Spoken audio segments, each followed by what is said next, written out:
किसी इंसान को इतना परेशान नहीं करना चाहिए कि वो अपना मानसिक संतुलन खो बैठे, उसे अपने जीने पर पछतावा हो, क्योंकि ऐसा इंसान ज्यादा खतरनाक हो जाता है। और अगर बात उसके रंग की हो तो वो और भी भयानक कदम उठा सकता है। आज के इस कलयुग में हम ऐसी ही एक कहानी आपको दिखाने जा रहे हैं। शहर के एक बड़े से कॉलेज में एक दिव्या नाम की लड़की पढ़ने आती थी। वो पढ़ाई में बेहद होशियार होने के कारण क्लास में हमेशा टॉप आती थी, पर वो हमेशा दुखी और अकेले रहती थी, और इसकी वजह थी उसका काला रंग। उसे अपने काले रंग से बहुत शर्म आती थी।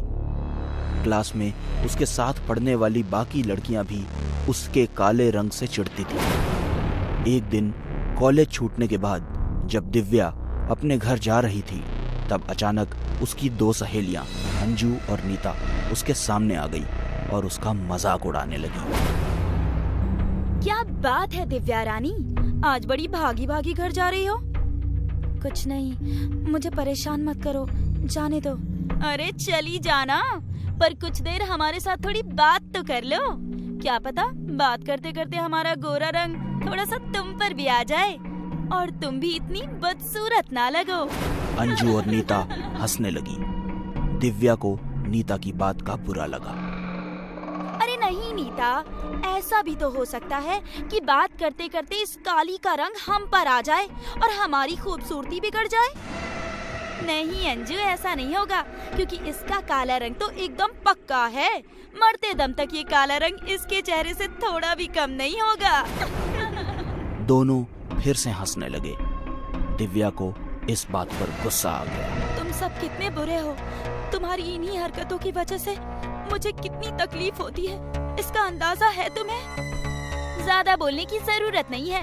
निकल अब, आई बड़ी तकलीफ बताने वाली। हाँ तो, और कल जरा अच्छे से रगड़ रगड़ कर नहाना, क्या पता शायद थोड़ा काला रंग निकल जाए। दोनों फिर से हंसने लगे। दिव्या रोती हुई वहां से चली गई। दिव्या रोती हुई अपने घर आई। घर में उसकी माँ भी थी। क्या हुआ बेटी, रो क्यों रही हो? मैं कल से कॉलेज नहीं जाऊंगी। क्यों? टीचर ने कोई सजा दी? नहीं, वो बात नहीं है। फिर क्या बात है? क्लास की सभी लड़कियां मुझे मेरे काले रंग की वजह से चिढ़ाती हैं, इसीलिए मैं नहीं जाऊंगी। दिव्या बेटा, ऐसा नहीं कहते, ये सब तो होता रहता है। तुम इन सब बातों पर ध्यान मत दिया करो, तुम सिर्फ पढ़ाई पर ध्यान दो। इतना कहकर माँ अपना काम करने के लिए अंदर चली गई। कोई मुझे नहीं समझता। मुझे इस बात की कितनी तकलीफ होती है, ये मैं किसको बताऊं? दिव्या वहीं रोती रही। कुछ दिन बाद दिव्या मुस्कुराती हुई कॉलेज आई। सब लड़कियां उसे फिर से चिढ़ाने लगी। दिव्या चुपचाप जाकर अपने बेंच पर बैठ गई। अंजू उसके बगल में आकर बैठी और उससे बात करने लगी। क्या हुआ, आज बड़ी खुश लग रही हो? कुछ नहीं हुआ, बस आज बहुत अच्छा लग रहा है। क्यों, तुम गोरी होने वाली हो क्या? नहीं, उससे भी अच्छी बात होने वाली है। शायद सब कुछ ठीक होने वाला है। क्या ठीक होने वाला है और कैसे, वो सब मुझे नहीं पता। तुम्हारा दिमाग खराब हो गया है क्या? कुछ भी बोल रही हो। नहीं, पर वो सब छोड़, ये ले चॉकलेट खा, मेरी माँ ने अपने हाथों से बनाए हैं। क्या बात है, चल, तेरा इस क्लास में आने का और मुझसे मिलने का कुछ तो फायदा हुआ। अंजू ने वो चॉकलेट ली और खा ली। वाह, बहुत अच्छी बनी है। और है? नहीं, अब मेरे पास नहीं है, लेकिन घर पर बहुत सारे हैं। ये सिर्फ टेस्ट के लिए लेकर आई थी। ठीक है, कल ज्यादा लेकर आना।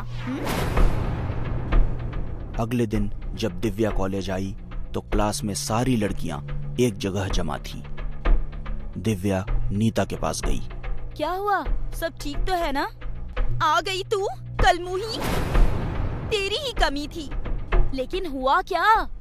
अंजू कल रात से बहुत बीमार है, डॉक्टर को कुछ समझ नहीं आ रहा कि क्या हुआ। दिव्या अंजू की बात सुनकर बहुत खुश हुई। वो अपने बेंच पर आई। मतलब ये चॉकलेट सही में काम करता है।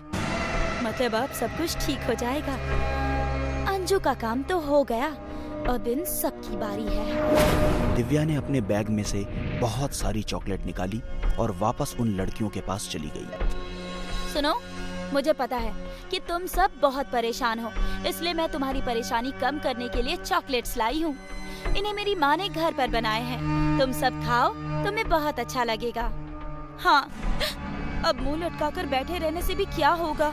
और इस काली ने पहली बार कुछ लाया है, तो खाकर देखते हैं। सब लड़कियों ने चॉकलेट्स खाई और अपनी जगहों पर बैठ गईं। अगले दिन अंजू कॉलेज आई।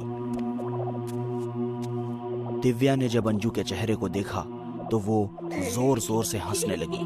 अंजू का चेहरा दिव्या की तरह काला पड़ गया था। अब कैसा लग रहा है काला रंग? अब चिढ़ाओ मुझे, चिढ़ाओ। मुझे अच्छी तरह से पता है कि ये सब तुमने किया है।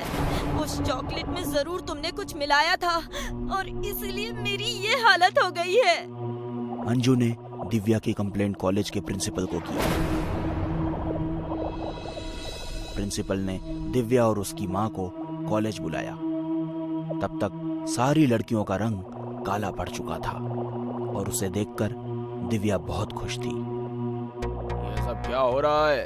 आपने दिव्या को ऐसी कौन सी चॉकलेट्स बना कर दी है जिससे ये सब हो रहा है? मैंने तो इसे कोई भी चॉकलेट नहीं दी। दिव्या, सर क्या बोल रहे हैं? जवाब दो। सर, ये चॉकलेट मुझे माँ ने नहीं दी थी। फिर किसने दी और क्यों? सर, एक दिन मैं कॉलेज के पीछे रो रही थी क्योंकि ये सब मुझे मेरे काले रंग की वजह से चिढ़ाती थी। तभी वहाँ पर एक आदमी आया। क्या बात है बेटी? ऐसी सुंदर सुबह के वक्त तुम क्यों रो रही हो? आप कौन हैं? मैं वही हूँ, तुम्हारी समस्या का समाधान करने वाला। मुझे अपनी समस्या बताओ। मुझे मेरे क्लास की सभी लड़कियाँ मेरे काले रंग की वजह से चिढ़ाती हैं और इस बात की मुझे बहुत तकलीफ होती है। ओह, ये बात है। तुम चिंता मत करो, इस बात का समाधान है मेरे पास। मांत्रिक ने काले जादू से बहुत सारी मायावी चॉकलेट्स बनाई और दिव्या को दे दी। ये तुम उन लड़कियों को खिला दो जो तुम्हें चिढ़ाती हैं। बाकी सब काम ये चॉकलेट्स करेंगी। अब तुम जाओ, सब ठीक हो जाएगा। उन्हीं के कहने पर मैंने ये सब किया और अब मुझे बहुत अच्छा लग रहा है। ये सब अब मेरी तरह ही दिखने लगी है। अब कोई मुझे काली कहकर नहीं चिढ़ाएगा। प्रिंसिपल को सारी बात समझ में आ गई। तुम सबको शर्म आनी चाहिए। तुम दिव्या को उसके रंग की वजह से चिढ़ाती थी, इसलिए उसने ऐसा किया। मैं ये नहीं कह रहा कि उसने सही किया, पर तुम लोगों की गलती इसमें ज्यादा है। इस हादसे के बाद प्रिंसिपल ने उस मांत्रिक को ढूंढने की बहुत कोशिश की, पर उसका कहीं पता नहीं चला। अब वो लड़कियां वैसी की वैसी ही रही, काली। कुदरत ने इंसान को अलग अलग रंग रूप, चेहरा मोहरा और कदकाठी दी है और उस पर समाज ने इन चीजों को लेकर सुंदरता के मानक भी तय कर रखे हैं। रंग गोरा है, कद लंबा है, बाल अच्छे हैं तो इंसान सुंदर है। अभिषेक भी ऐसी खोखली मान्यताओं को मानता था, जिसकी वजह से वो अपनी पत्नी गीता की जगह ऑफिस में काम करने वाली रमा को चाहने लगा था। रमा खुले विचारों की होने के साथ खूबसूरत और गोरी भी थी। चाय। गीता, देख रही हो ना, हम दोनों फिल्म देख रहे हैं। चाय रखो और जाओ यहाँ से। गीता किचन के पास जाकर पलट कर देखती है तो रमा ने अभिषेक की उंगलियों में अपनी उंगलियां फंसाकर अपना सर उसके कंधे पर रखा था। गीता ये देखकर उदास सी किचन में चली जाती है और किचन में जाकर रोने लगती है। मेरे सामने मेरा ही पति किसी और औरत के साथ। काश मैं गोरी और नए विचारों वाली होती। फिर अचानक गीता कुछ सोचते हुए अपने आंसू पोंछती है। अभिषेक अपने कमरे में बिस्तर पर बैठा हुआ किताब पढ़ रहा था। तभी गीता कमरे में आती है और उसके हाथ में पानी भरा जग होता है। जिसे वो साइड टेबल पर रख देती है और झिझकती हुई अभिषेक से कहती है, सुनिए, आप रमा जी से मिलना छोड़ दो। जो लड़की शादीशुदा मर्द के साथ उसकी पत्नी के सामने हाथ में हाथ डालकर बैठे, वो लड़की सही नहीं होती। अभिषेक ये सब सुनते ही गुस्से में आ जाता है। ये सब क्या बकवास कर रही हो तुम? नहीं, आप गुस्सा मत कीजिए। मेरे कहने का मतलब ये है कि अगर आपको रमा जैसी लड़की पसंद है तो मैं बनकर दिखाऊंगी आपको वैसे ही कपड़े पहनूंगी। अरे पहले शक्ल तो सुधार लो अपनी, तब करना रमा की बराबरी। एक तो काली, ऊपर से चश्मा। पापा ने जबरदस्ती नहीं की होती ना तो मैं तुमसे कभी शादी नहीं करता। अभिषेक गुस्से में कहता हुआ लाइट बंद करता है और मुंह फेर कर सो जाता है। बाहर से आती हुई चांदनी रोशनी में गीता के एक्सप्रेशन दिखते हैं। वो टूट सी जाती है और वहीं बेड पर बैठ जाती है। थकी हारी उसकी आंखें फिर से गीली हो जाती हैं। गीता अभिषेक की अपमान भरी बातों को सहती हुई लगातार उसके घर को संवारने की कोशिश करती है। वो लगातार उसके रंग की वजह से उसे इग्नोर करता जा रहा था। गीता किचन से बाहर आती है, लेकिन तभी उसे अभिषेक बाहर जाता दिखाई देता है। वो जोर से दरवाजा बंद कर देता है और गीता सहम सी जाती है। गीता डाइनिंग टेबल पर बैठी रो रही होती है। तभी उसके मोबाइल पर एक मैसेज आता है। गीता अपना मोबाइल उठाती है, अपने आंसू पोंछती है और मैसेज पर क्लिक करती है। अगर आप परेशान हैं, दुखी है तो दी गई वेबसाइट पर क्लिक कीजिए। अपनी सभी परेशानी हल है। बोलता आईना, कीमत 21,000। ये साइट तो बहुत अजीब है। क्या करूं? खरीद लूं ये आईना? अगर ये सब झूठ हुआ तो? जो सच सामने है उससे तो बुरा नहीं है ये। आपकी ट्रांजैक्शन पूरी हो चुकी है। अपने दुखों से दूर होने की पहली सीढ़ी आप चढ़ चुकी हैं। बधाई। गीता जिस दुख को जी रही थी उसे दूर करने आ रहा था बोलता आईना। एक ऐसा आईना जो खून मांगता है। लगता है किसी ने मजाक किया है। बोलता आईना ये मंगवाया था। ये तो पूरा काला है, इसमें तो कुछ भी नहीं दिख रहा। मुझे काला देखकर परेशान मत होना और बोलता देख घबराना मत। मैं तुम्हारी हर परेशानी दूर कर दूंगा। तुम मुझे बस अपना खून पिला दो। आईने की मांग को सुनकर गीता सोच में पड़ गई, लेकिन मजबूर गीता तो अपनी मुश्किलों का हल खोजने निकली थी। रुकती कैसे? बोल, तुझे क्या चाहिए? अगर सच में तुम कुछ कर सकते हो तो मुझे सुंदर बना दो। जैसा तुम कहो, लेकिन हर रोज थोड़ा थोड़ा गोरा करूंगा। गोरा होने के लिए गीता रोजाना आईने को अपना खून चढ़ाते हुए गोरी होती जा रही थी। एक दिन जब रमा उसके घर आई तो वो गीता को बिना चश्मे और उसके साफ होते रंग को देखकर हैरान रह गई। क्या बात है गीता, तुम बिना चश्मे में सब देख पा रही हो? और तुम्हारा रंग भी साफ होता जा रहा है। वाह, क्या कोई तंत्र वंत्र कर रही हो क्या? हाँ, कुछ नहीं, बस ऐसे ही हल्दी चंदन का लेप लगा रही हूँ। हाँ, उसका ही असर है। तुम्हें चाहिए तो मैं तुम्हें भी फॉर्मूला बता देती हूँ। रंग साफ करने की जरूरत ना कालों को होती है, गोरों को नहीं। इसके मुंह मत लगो रमा, वरना दिन खराब हो जाएगा। और तुम यहाँ क्या खड़े खड़े हमारी बातें ही सुनती रहोगी या चाय भी दोगी हमको? चाय बन चुकी है, लाती हूँ। बहुत चिंता है तुम्हें मेरे मूड की। प्यार किया है, मजाक नहीं। हम कब तक ऐसे छुपकर प्यार करेंगे अभिषेक?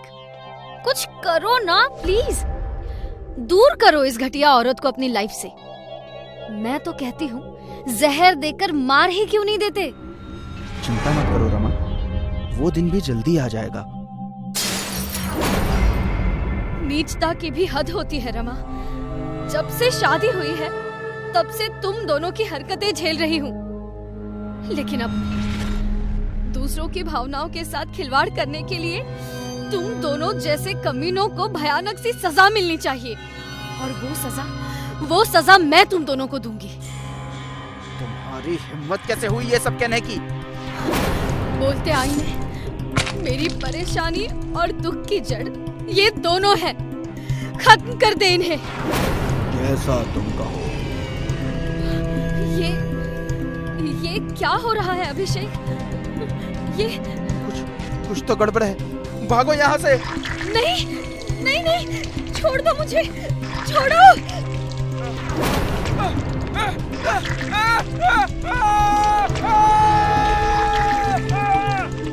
आज मैं आजाद हो गई मैं।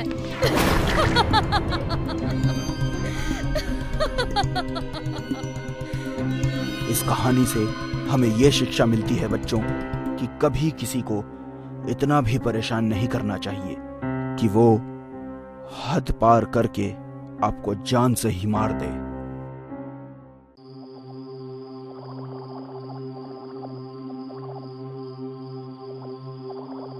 एक रात की बात है। राहुल एक सुनसान सड़क पर गाड़ी चला रहा था। अचानक उसका ध्यान रास्ते के किनारे खड़ी एक औरत पर गया। वो लिफ्ट मांग रही थी। क्या आप मुझे लिफ्ट दे सकते हैं? हाँ, बैठिए। राहुल ने उस लड़की को लिफ्ट दे दी। वैसे आपको कहाँ ड्रॉप करना है? रुचि हाउस। क्या सच में? मैं भी वहीं जा रहा हूँ।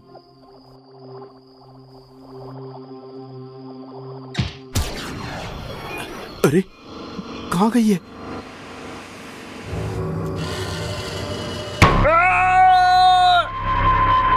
राहुल की चीखें सुनाई दी और फिर उसके साथ क्या हुआ किसी को नहीं पता।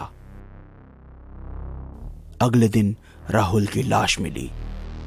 उसके दोस्त हैरान थे। यार, यकीन नहीं हो रहा है। कल मिला था और आज मैं उसकी लाश देख रहा हूँ। यार, रात में मेरी बात हुई थी, तभी कोई लड़की मिली थी उसे। कोई लड़की? कुछ नाम बताया क्या उसने? नहीं सर।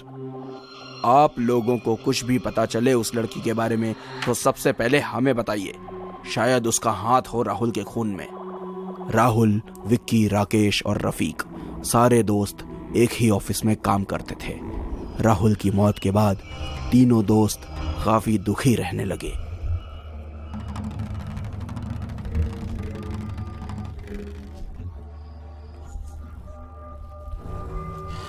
रात के समय विक्की और रफीक फ्लैट पर अकेले थे। तभी डोरबेल की आवाज आई। विक्की दरवाजा खोलने चला गया। इन्हें रात को कौन आया है? सामने राहुल था। यह देखकर विक्की हैरान रह गया। तू जिंदा है? नहीं, मैं मर चुका हूं, पर तुम दोनों भी जिंदा नहीं बचोगे।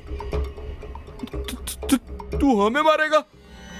मैं नहीं मारूंगा, रीना मारेगी। मुझे भी रीना ने ही मारा है। कोई नहीं बचेगा। राहुल का भूत उंगली से इशारा करता है और रीना विक्की का गला दबोच लेती है। छोड़ दो, मुझे मत मारो। क्या हुआ तुझे? कोई नहीं मारेगा तुझे, मैं यही हूं। इतना मत डर, वो बस एक बुरा सपना था। मुझे सच में लग रहा था वो मुझे मार देगी। वे कौन मार देगी? रीना। राहुल को भी उसी ने मारा है। सपने में राहुल ने बोला हम दोनों भी नहीं बचेंगे। वे तू पागल है क्या? उस बात को तो सालों बीत गए हैं। नहीं रफीक, सच में हमें वो मार देगी। हेलो।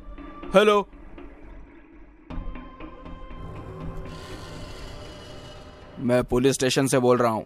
राकेश आपका दोस्त है ना? हाँ सर। आप जल्दी आइए, बहुत जख्मी हालत में है वो, जल्दी आइए।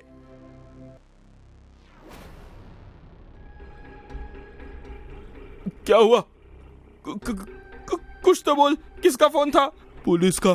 राकेश हॉस्पिटल में है, बहुत जख्मी है। ये भी रीना ने ही किया होगा। भाई बहुत डर लग रहा है। अबे जल्दी हॉस्पिटल चल।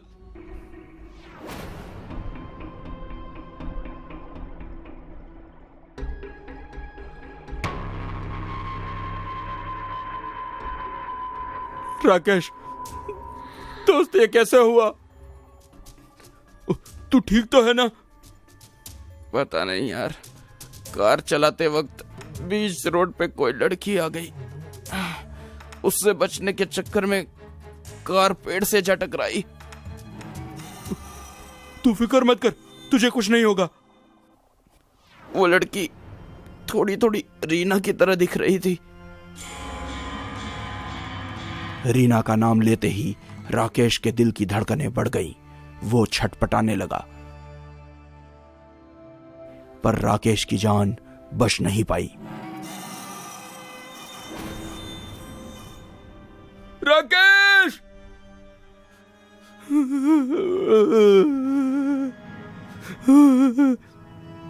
मुझे नहीं मरना है रफीक, मुझे बचा ले।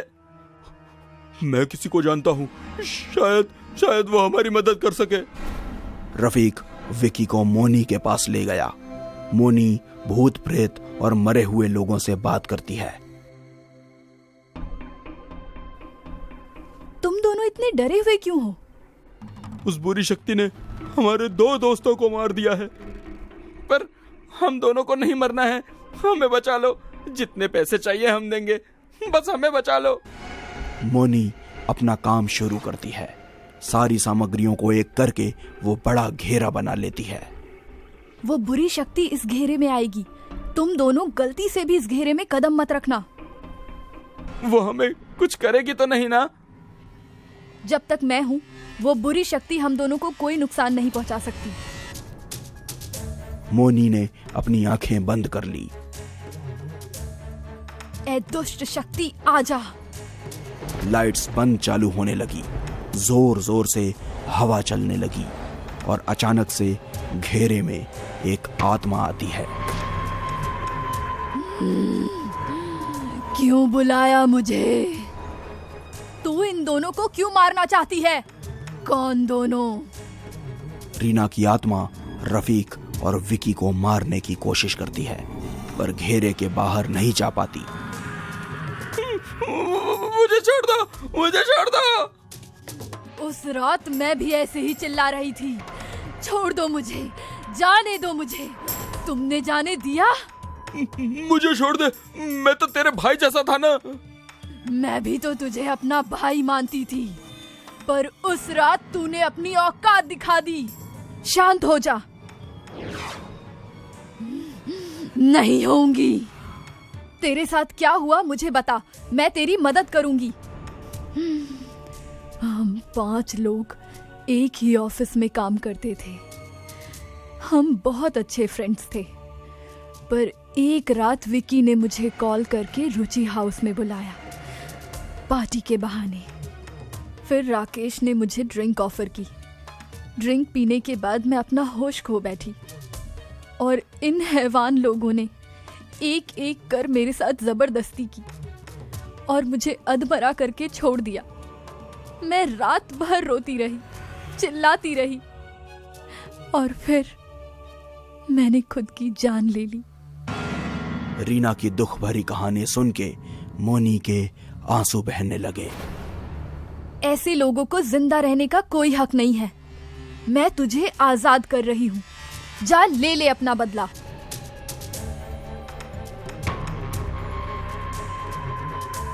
चक्र टूटते ही रीना का भूत रफीक और विक्की पर टूट पड़ता है।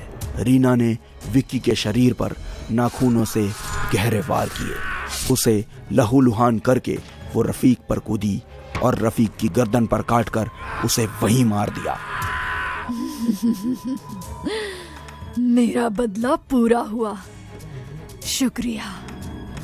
अब मैं जा रही हूँ।